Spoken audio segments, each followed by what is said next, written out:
dan berkembang tanpa tujuan atau makna. Dunia sebagai kehendak.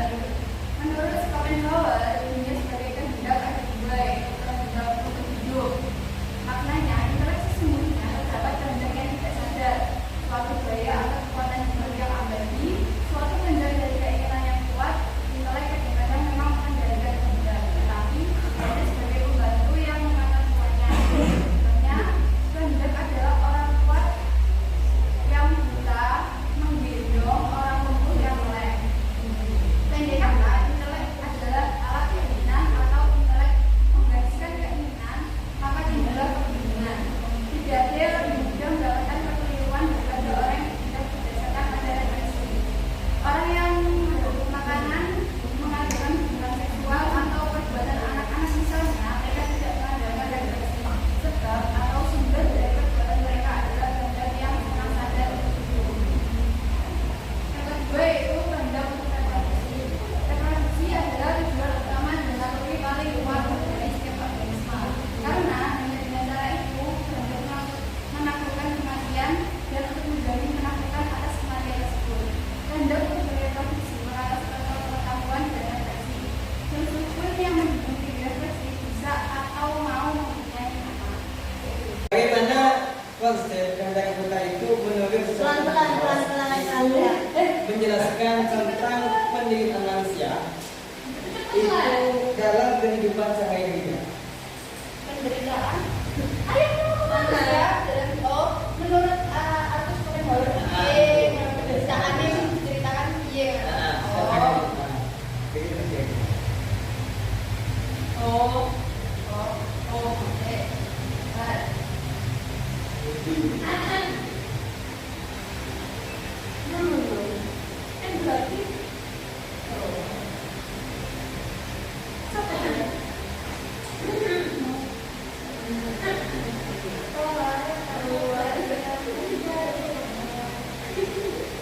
enggak kita tidak salah di malah sana kan Konsep ya.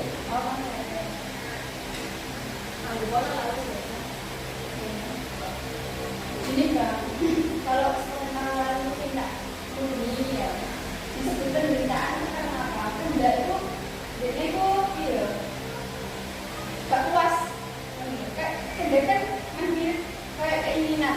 Nah ketika kita hidup itu kan kayak namanya manusia kan tidak puas, kayak pengen anak bina misalnya ini seperti A kok pengen tetap C B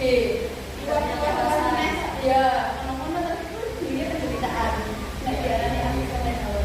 Nah itu disebut penderitaan tidak puasan mau.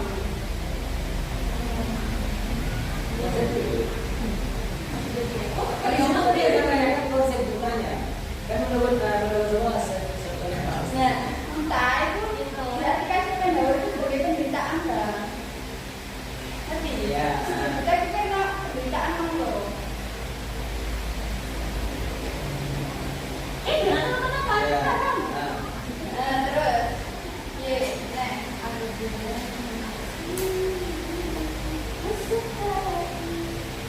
Terus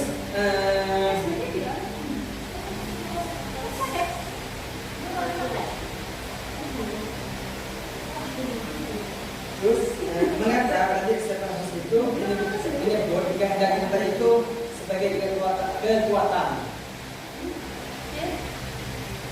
Terus mengapa Schopenhauer itu menyebut kehendak kita tadi itu sebagai kekuatan yang membagi kita.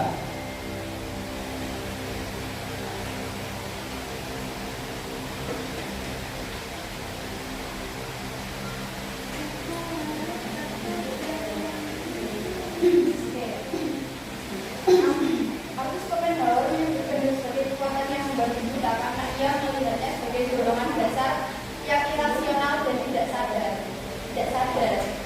Nah, keinginan kita kan mungkin tidak sadar loh, cuma pengen, cuma iya. Ini tuh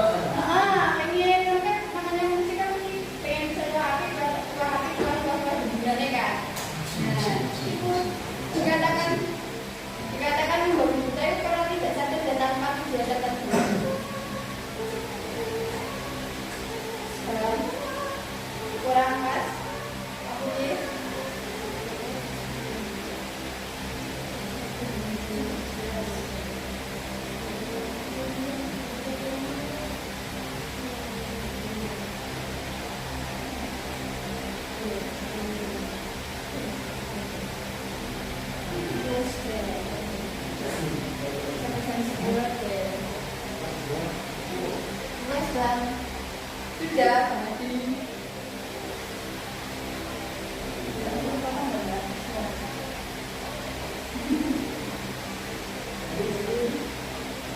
Ada yang menurut masalah mengadakan hubungan seksual atau perbuatan yang ada yang mengadakan ereksi atau yang disebabkan oleh sumber dari perbuatan ini anak dan lain-lain. Itu benar.